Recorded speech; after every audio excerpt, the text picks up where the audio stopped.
Șefa, gata dosar. Bineînțeles, fetele splegate și prostul muncește. Opa!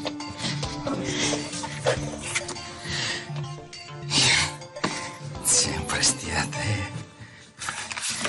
Nu-i nimic. Îl dau eu. Ieri l-aveam, că doar aici am făcut copie. Păi vezi să nu fi uitat în copiator. Ei, acolo m-am uitat prima dată. Hai, mă, că poate l-a găsit cineva și l-a fi pus pe aici prin birou. Auzi, tu ai văzut cumva buletinul corect? Oh, e la tine! Bă, tu l-ai luat intenționat ca să te prefaci că l-ai găsit și să treci drept salvatorul meu? Doar mă impresionezi și mă împac cu tine, nu? Nu e adevărat. Cum nu e adevărat? Atunci de ce e la tine? Dar nu e la mine, cine a zis asta? Cum nu e la tine? De ce ai dus mâna la buzunar? Ca să-mi scot astea, ce, nu mai pot să-mi curaz nasul în prezența ta sau ce? Cura, vezi că deja exagerezi. Chiar nu poți să dai vina așa pe un om fără dovezi. Auzi, ia, hai să mergem la contabilitate, poate l-au găsit în copiator și l-au fi pus bine. Hai. Bine, șefa.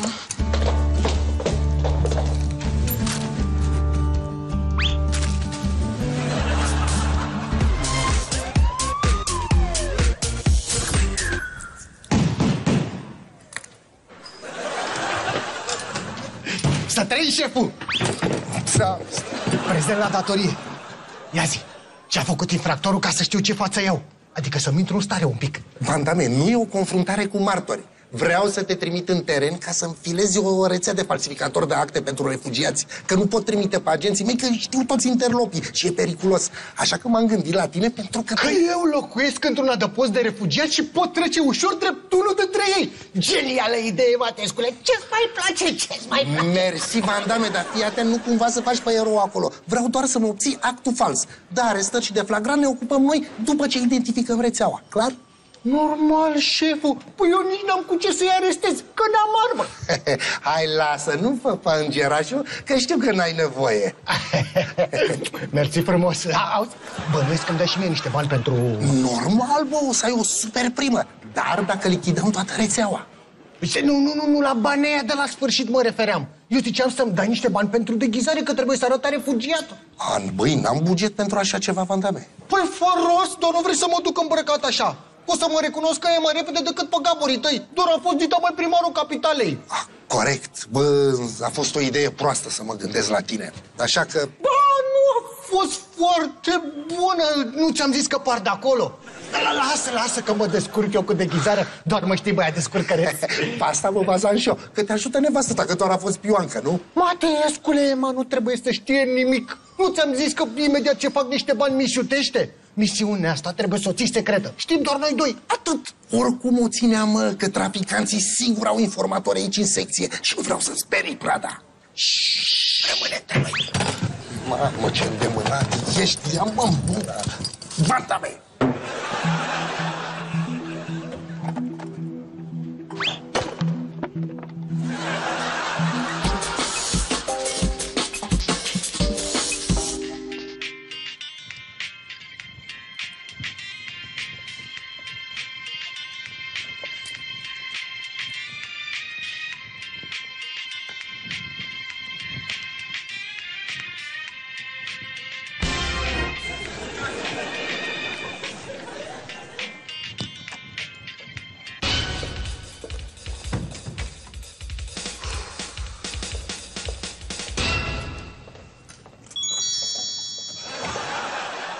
Să rămână, șefă? Dosare noi? Da. Ai văzut, șefa, că și-a găsit buletinul? L-a găsit? Păi da... Iartă-mă și tu acum, așa sunt femeile, mai gura livă. Dar o potărezi. Auzi? Ia tu scenariile astea și uită-te pe ele și vezi ce părere ai, că trebuie neapărat să băgăm ceva în producție. Unde ți-ai găsit, dragă, buletinul? Dar cine a zis că l-am găsit? Păi nu? Păi eu așa am înțeles. Ai înțeles prost. Păi atunci du-te, mă, și declară-l pierdut. Dacă pune mâna vreun borfaș pe el și dai de belea. Nu, șefa, nu e idee bună. Dacă îl declară pierdut, îl anulează. După ce o să stea urmă de zile fără buletin, că atâta durează până îi dă altul nou. Eu zic să mai caute pe aici, că sigur l-a rătăcit pe undeva. Dar de unde știi tu că l-am rătăcit? Nu cumva mi l-ai rătăcit tu? Poftim, Păi, Cora, Am spus să încetez cu acuzațiile astea nefondate. Bă, voi parcă erați reconciliați. Dacă începeți iar cu tarantela și cu frecușul, o să vă pară rău amândurora, să știți. Dar eu ce-am făcut? Păi nu știu, ai făcut? Spune, ca să se termine odată, pentru totdeauna. Ai pus mâna pe buletinul ei sau nu? Nu, șefa, nu. Pe ce trebuie să mă jur ca să mă credeți? Pe nimic, că nu suntem la șatră. Tu ai înțeles? Gata. Și apoi nici n-am timp de prostiile astea, șefa. Uite câte dosare am de citit. O să mă apuce noaptea citit la ele. Nu se poate... Auzi? Tu la secție ai întrebat? Poate l-o fi găsit cineva și l-o fi dus acolo. Hai, du-te și tu la secție și întreabă. Și dacă nu e nici acolo, îl declar pierdut. Gata, hai. Am plecat și o să citesc peste. Și unde te duci? Să citesc peste. Nu, tu stai aici că te ajut cu scenariile. Să nu te mai vaiți că te apucă noaptea. Nu se poate, pe ce? Să mi se ducă puhu că nu sunt în stare să-mi fac treaba, că mă ajută șefa, că mă ține șefa sub fusta ei? Pe ce nu mi-ajunge cât a stat și de mii de ani sub fusta lui mămica? Intru sub altă fustă acum și nici n-aveți fustă, aveți pantaloni. Și eu nu cap până aia. Am plecat, să rămână. Mă să fie. Da. Și cred că l-am pierdut.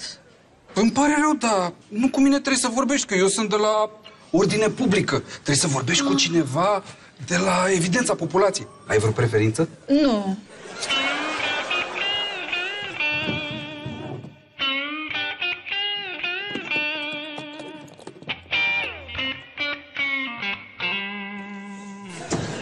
Ce faci, mă, cu trusa mea? Uite, Zi. a vrut să-ți fac o surpriză, mă, pisică. Să mă deghizez în ceva pentru o fantezie. Că de când cu problemele astea financiare și cu fetița, parcă nu mai avem timp de noi, așa ne-am blazat. Da, asta cam așa e. Dar ne-am blazat din cauza problemelor financiare, nu din cauza fetiței. A, păi eu ce-am zis? Mă rog, continuă.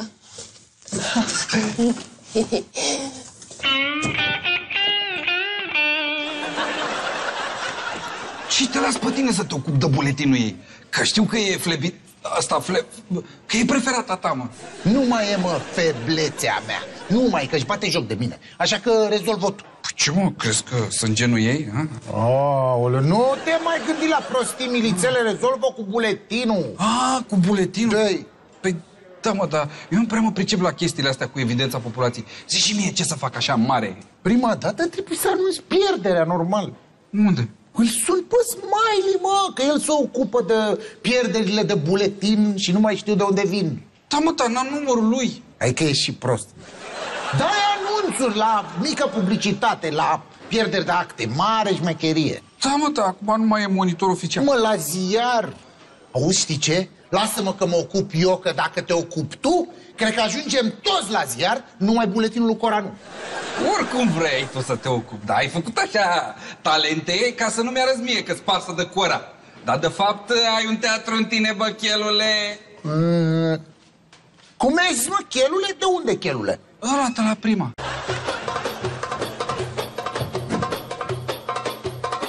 Ce faci, mă? Bine, tu? Uite, ieșisem să te caut, că am terminat deghizarea. Păi asta e? Da? Adică tu continui să insinuezi că eu am fantezii cu refugiații? Adică ce, mai eu sunt vreo parașută care se gândește la alții, nu o să o preocupe bărbasul? Asta insinuezi? Nu, mă, ce? Și atunci de ce ești deghizat în arab? Pentru că vreau să facem și noi o fantezie de-aia cu ISIS, pisică. Și nu sunt refugiat, sunt terorist. Și tu ești o statica mea, care tremură de frică că urmează să o execut. Că știi că frica crește adrenalină și adrenalina crește excitația. Te-ai gândit la toate astea? Aha. Mă, mare terorist ești. Să știi că îmi place. Hai să mă execuți. Asta, hai, pisică, că nu putem acum. Că n-avem tot ce ne trebuie. Uite, tu n-ai costumație. Ce costumați? N-ai combinezon, pisică. Dă la portocaliu în care se îmbracă ăia care urmează să fie executați. Mă duc să-ți aduc unul. Stai, că n-am nevoie de niciun combinezon, de lămăsa. M-a stârnit destul povestea, n-am nevoie de deghizare. Hai să mă execuți. Salut, băieți, ce mai... Yes!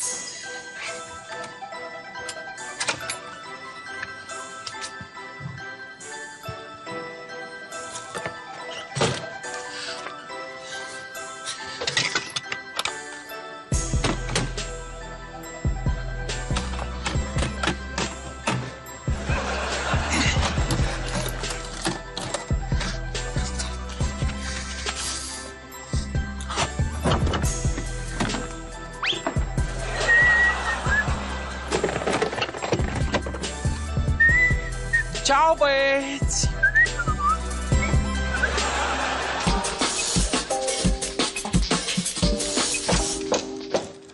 Bună! Bună, ce ai făcut? Ai fost la secție? Normal. Au zis că o să mă cheme pentru noul buletin, dar deocamdată nu m-a contactat nimeni. Sigur a luat Poponescu lucrarea ca să mă amâne, să se răzbune că n-am vrut să mă cuplesc cu el. Dar știi ce fac? Mă duc chiar acum la șeful lui. Ce să mai... Stai pe loc. Măi, eu am impresia că tu suferi de mania persecuției. Până acum dai vina pe Gogoașă, acum dai vina pe Poponeț. Tu ai vreo dovadă? Păi de asta merg la secție. Dacă a luat lucrarea Poponescu... Așa, dacă a luat lucrarea Poponescu, ce o să faci? O să faci scandal? Vrei să ne pui toată poliția în cap? Să vină aici în control din 2 în 2 secunde? Asta vrei? Da, trebuie să știu și eu ce se întâmplă, nu? E în joc buletinul meu până la urmă. Vrei să știi? Da. Pune mâna și sună de aici. Hai, vină. Măcar dacă e razna, să te poți ține sub control. Bine.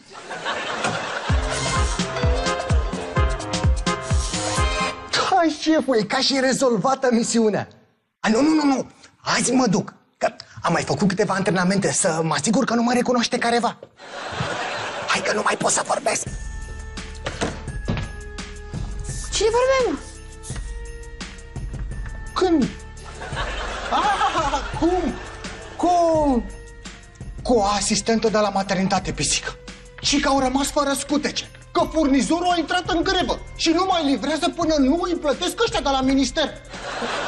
Du-te repede și cumpără câteva și fugi la spital, să nu se opărească fetița la funduleț. Dar de ce te-ai dus tu, că banii sunt la tine? Hai mă, pisică, du-te tu, că știi că eu sunt mai irascibil și poate mă apucă spumele pe acolo și cine știe ce le zic ăstora de la spital. Firer mama lor, n-ai văzut să fie cu ministerul lor de rahat cu tot și cu furnizorii lor de 2 bani, păi de nu le rupe capetele și le bag, uite pe aici așa și le scot pe-n gât. Să nu-mi zici mie, Van Damme, până... Gata, am înțeles, dă banii că mă duc eu, hai. Ok, du-te tu, pisică, că eu sunt mai irascibil și cine știe ce... Am înțeles, oprește-te.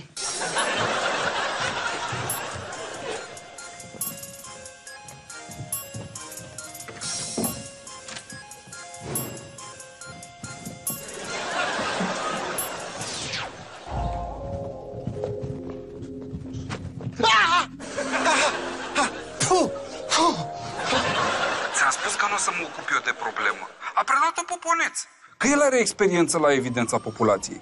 Aha, știu. Ce faceți, am zis eu, ai văzut? Bine, hai că vorbesc cu el, mersi, pa. Acum mă crezi? Pot să plec? Nu poți să pleci, că ți-am zis, nu vreau scandal. Ok. Da, atunci să te reprezint singură, juridic. Pentru că pe mine în tribunal nu mă primește fără buletin. Mingerea la intrare. Ok, du-te. Dar să nu cumva să faci scandal și să-mi pui poliția în cap, că o să plătesc amenziile din leafa ta. Să nu zici că nu te-am avertizat. Da? Fii și tu diplomată, rezolvă cu tact. Șefa, sunt avocat. Tactul este... Șefă, dar cum îi permite să vorbească așa de urât la adresa lui tăticul matale? Te bași ca musca în dosul calului. Vedeți, șefa? Vedeți, dacă îi permiteți? E din ce în ce mai obraznică blonda asta mică. Bă, voi dacă vă mai certați în fața mea odată, vă penalizez. Înțelegeți? Adică eu ce-am făcut? Uite că mă faci obraznică. Păi, dar ești obraznică, nu te ajunge că te porți urât cu mine. Acum te porți urât cu ceva? Ai meritat să dea afară. Uite aici avem filmare programată. Da, știam. Da.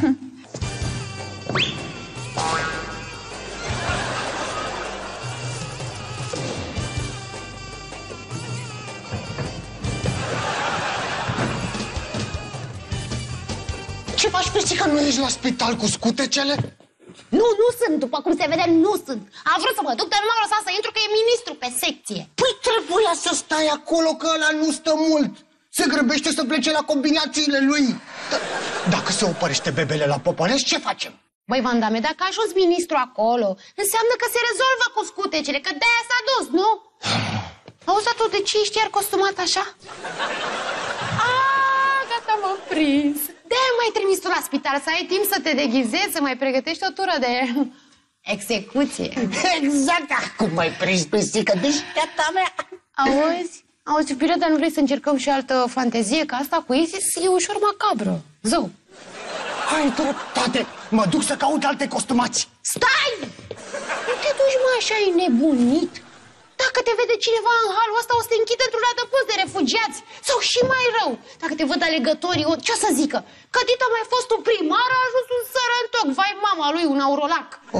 Mă rog, nu că n-ar fi așa, dar trebuie să păstrăm și noi aparențele, iubire, că poate chiar O să candidezi. Lasă că nu o să mă recunoască nimeni și e mai bine să mă duc așa, pentru că toate sex shop-urile sunt supravegheate de paparații. Vrei să-mi fac imagine de pervers și să nu mă mai voteze nimeni dacă o-i candida vreodată? Da, ai și tu dreptate.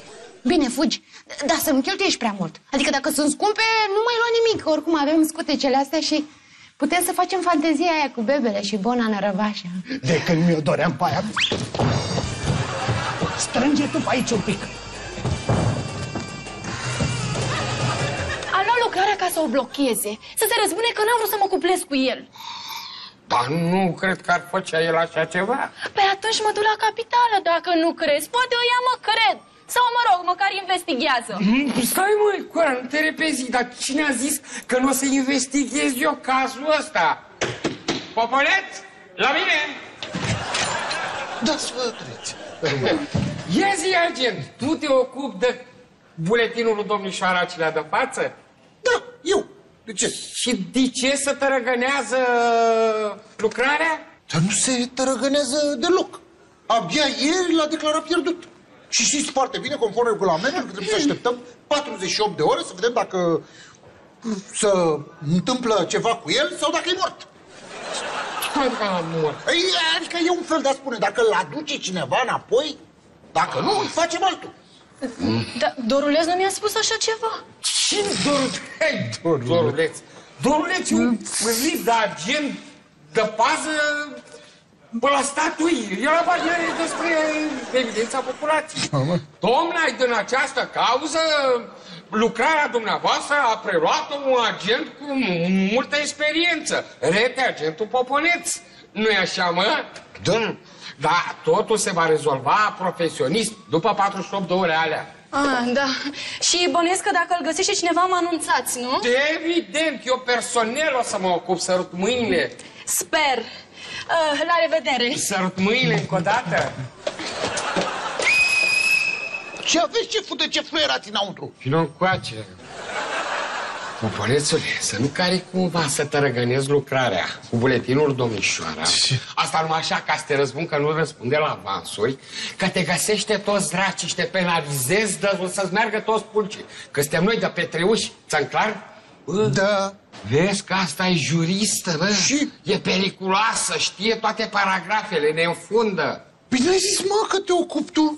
Uite, așa am scăpat eu de ea, slavă Domnului. Hai, lasă vrăjeala, că știu foarte bine că ai preluat lucrarea asta cu un singur scop. Încă-ți mai place de ea. Hai, recunoaște. Da, îmi mai place de ea, mai place, dar nu mă mai bag, nene, nu mă mai bag, că n-am niciun chef să fiu o armă în mâinile ei cu care să tragă în gogoașă, în războiul cu gogoașă, înțelegi? Nu mă bag, l-am săturat. Plus că, după părerea mea, nu și-a pierdut niciun buletin. Sau e prostă și l-au rătăcit, sau pur și simplu l-a ascuns ca să își flândure fundul pe aici și să se oftice gogoașe, că vine la mine, de fapt. Păi dacă e așa, dă-te bă și tu puțin la ea ca să o liniștești. Cum să mă dăm Păi eu? dă-te bă, că dacă nu-i place de tine, bate în retragere, îți face vânt. Dar dacă te place și te vrea... Ce? Că n-am nicio treabă cu ea.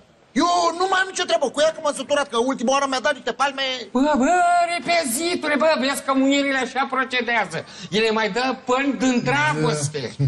Sigur e confuză. Mai dă-te puțin la trânsa, ajută-mă să se clarifice, să știe ce vrea.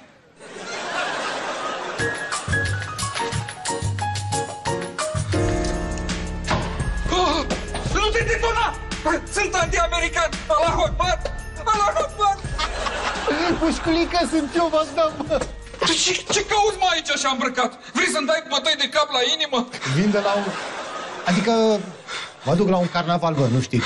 Mateescu e? Nu e că e șef, nu e un amărât de pândar. Ca tine, a? E de buletinul ăsta.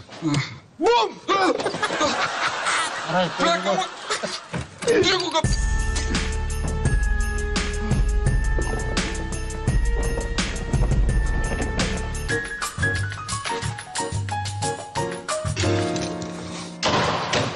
Aici. Hai, salut. Auzi, a lăsat Van Damme ceva pentru mine? Da, a lăsat șeful, a lăsat buletinul ăsta.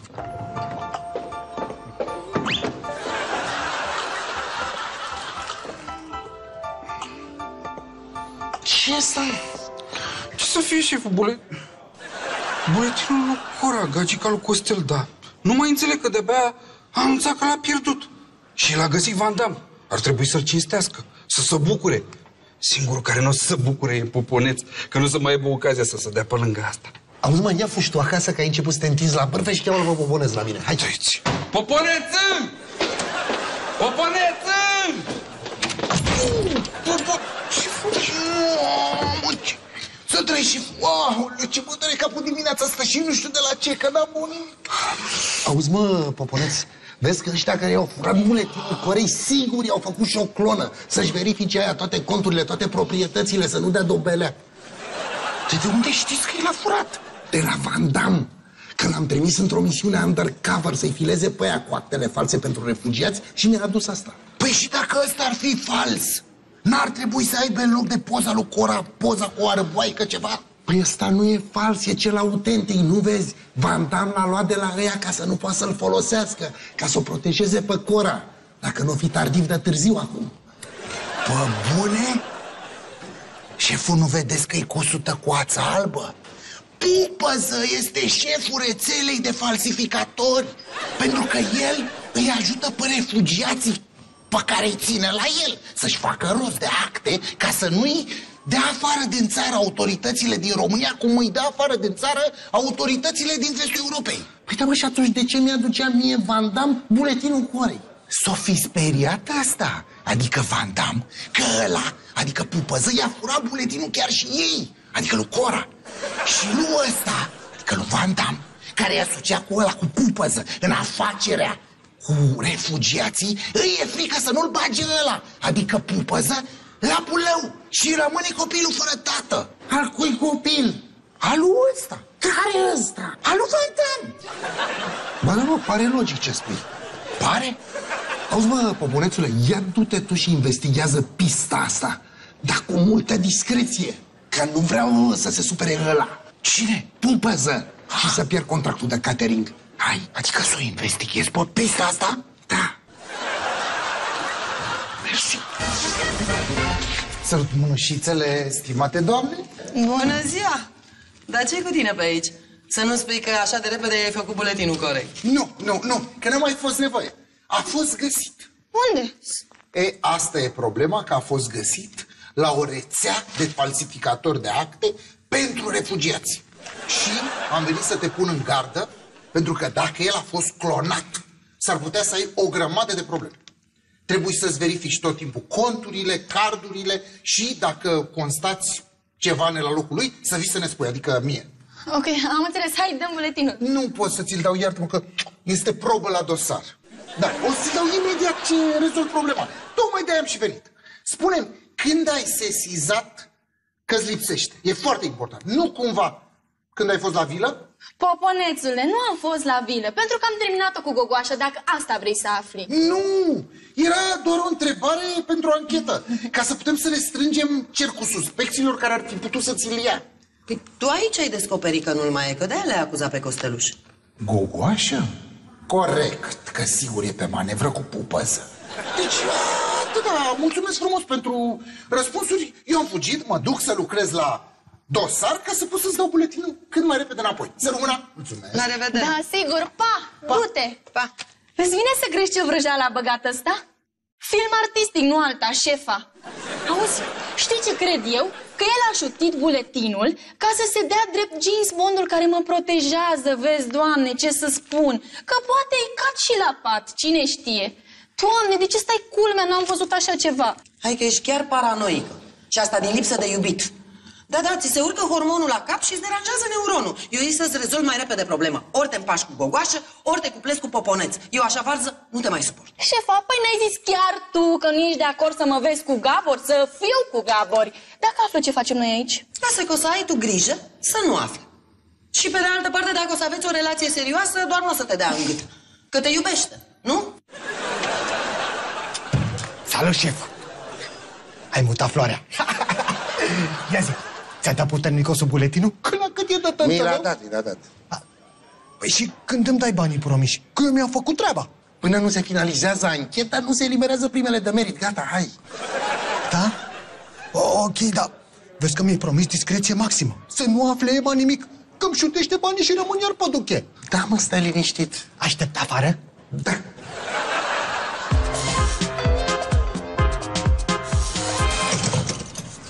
Gogoașă! Popane? Știu ce ai făcut cu buletinul Corei. Și dacă nu cooperezi, aveți și voi o cafea? Bă, voi ați montat camere ascunse? Să știi că e ilegal, o să vă reclam.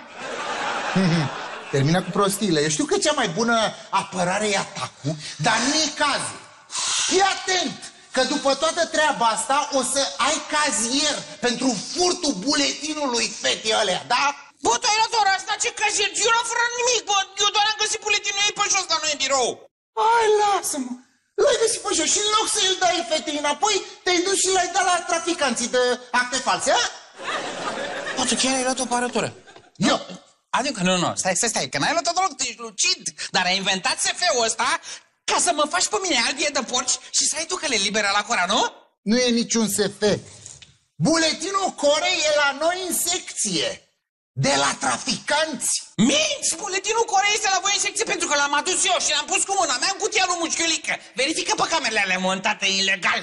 Băi, n-avem nicio cameră montată ilegal în secție, să știi. Și atunci de unde știi că am umblat cu buletinul Corei? Ce? Ce prost sunt. Tu de fapt nu știi nimic.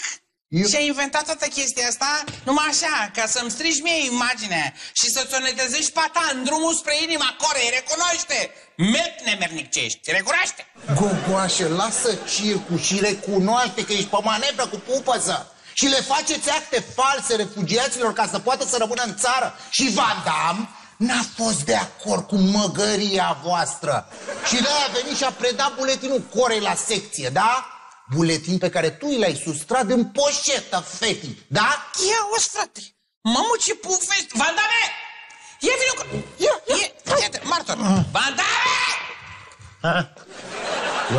Ia zi, bă, lui domn general, ai adus tu cumva vreun buletin la secție? Nu? Ce?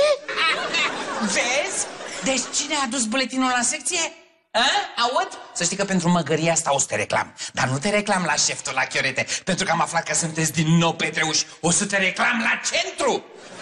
Van Damme, vezi ca martor că tu ai adus buletinul la secție. Pută, pitule, era o misiune secretă sub acoperire. Nici măcar nu trebuia să o deconspiri. E, pe chestia asta o să-ți iei amenda vieții tale de la Matescu. Deci ai avut misiune și o ții secretă. Pentru că era secretă, normal. Ce misiune, pisică, nu am avut nicio misiune. Asta ai inventat și cu asta. De nu am avut nicio misiune, ei aberează. N-ai avut, da? Dar de fapt, de ce te mai întreb pe tine? Cum pot să mă duc direct la sursă, mă, băiatule? Ce sursă? Stai, mă, pisică, că vorbesc eu cu sursă. Deci a recunoscut că a adus buletinul Corei? Ce treabă am eu, mă, cu cura, bă, sunteți stăpiți? Am adus buletinul meu ăla falsificat de traficanți. Păi și unde e? I-l-am dat lui Mușchiulică, iar Mușchiu al dracu să-i fie. Să-i dea lui Matescu. Deci acum ți-e clar melc fără coarne că eu am adus buletinul Corei la secție. Dar de ce l-ai adus la secție? De ce nu i-ai dat ei înapoi, dacă tu l-ai găsit? Pentru că ar fi crezut că eu l-am subtilizat în geantă doar așa, ca să mă dau erou și protector și să o impresionez, ca să mă împac cu ea. Interesant. Ce e interesant? Păi dacă vrei să nu afle Cora, o să uiți și tu că l-am deconspirat pe domnul Van Damme. Da, Gogule. Și îmi dai și banii pe care i-aș fi încasat de la secție, că acum o să-i încaseze Ema în locul meu. Așa, prietenilor, băgați-mă la mijloc. Dracu, dar buletin când am pus mâna pe el, face-le de bine. Că dacă te aude măta, te omoară și nu mai am de la cine să încasezi bani. O să-mi dai acum? Ai bani la tine, Gogule? Ai bani? Bă! Mersi mult, mama Tăiescule. Știam eu că ești un fervent susținător al familiei. Hai, pa, să ai o zi bună! Scuză-mă, Van Damme, dar n-am avut încotro. Ești, mă? Ce ți-am zis eu, mă, să faci ancheta cu discreție și să nu afle nimeni? Păi așa am și făcut șeful. Pupăză nici măcar n-a fost de față. Da, a fost Ema. Și dacă știe aia, știe toată România. Și nu e nicio problemă, că oricum ancheta o să finalizeze cu nup. Pentru că nu ăla e buletinul adus de Van Damme, ci ăsta. idiotul de mușchiulică le-a încurcat. Adică a încurcat buletinul pierdut de Cora și adus de găsitor cu buletinul adus de Van Damme din misiune. Doruleț! Trăi, șeful. Doruleț, pasă alergător la casierie și spune-le să-ți facă un discount de 10% din leafă. De ce, șef?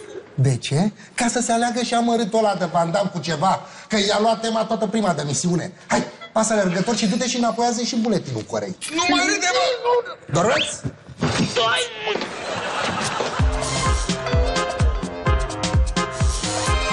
Jos, câine, jos! Au! Parcă ziceai că nu mai vrei fantezii de-astea macabre. Păi, nu e nicio fantezie. E tortură. Să te înveți minte să-i mai ascunzi soțioarei tale ce încasezi.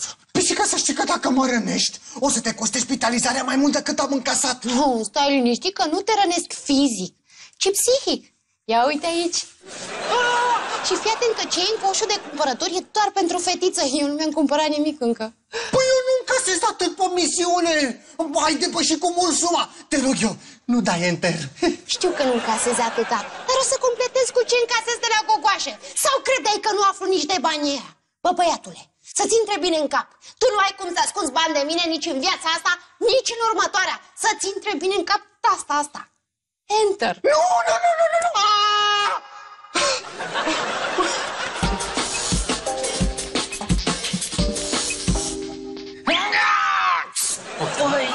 Mersi, poponețule. Păi fii atent, ce naiba de dor mai Ce gălgat? să-ți dau, bă, dacă ești peste tot, ești așa de mare că n-am putut să trec. Hai, mersi, ce să-ți povestesc. M-ai salvat de la moarte. Ia uite. Tu-ți dai seama ce infracțiuni puteau ea să comită în numele meu? Da, mine, ce greu. Mai ajungeam și pe la închisoare. Acolo chiar că muream de inimă rea. Deci, ești eroul meu. Ia uite, eroule, dar n-a făcut nimic. Decât să-și facă datoria. Că doar de-aia s-a făcut polițist. Să fie în slujba cetățeanului. Exact. Are dreptate, dar nu e doar meritul meu. E și meritul lui Costel, care m-a ajutat cu informații foarte importante în decursul anchetei pe care le-a obținut de la refugiații pe care îi găzduiește în adăpost. Da? Da. Băi, deci chiar îmi pare rău că te-am acuzat că mi-ai luat buletinul. Pe bune, știi, eram foarte nervoasă atunci. Pe bune îți pare rău? Ok. Bine, hai să zicem că s-a iertat, s-a uitat, gata. Serios? Da. Nu ești supărat? Nu, păi de ce, gata, s-a... Deci asta înseamnă că pot să te rog să rămâi tu aici, la birou, în locul meu. Că eu trebuie să mă duc să-l scop pe Poponez la o cafea, așa, ca să mă revanșez că m-a ajutat, nu? Mersi mult! Hai, papa, te pup, rămân datoare, hai! Rămâi...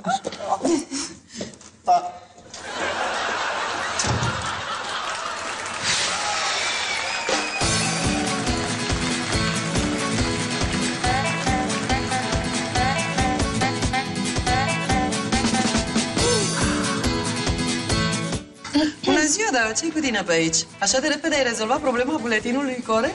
Nu, că întâi trebuie să iau la analize.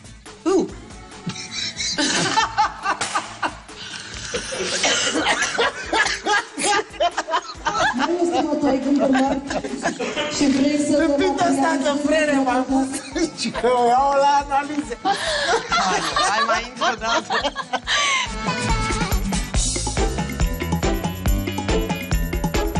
Păi așa am și făcut și... Tu să nu-ți fie de două. Și reacțiune? Păi așa am și făcut... N-am fost ce față mea asta. Ia zi. Gata.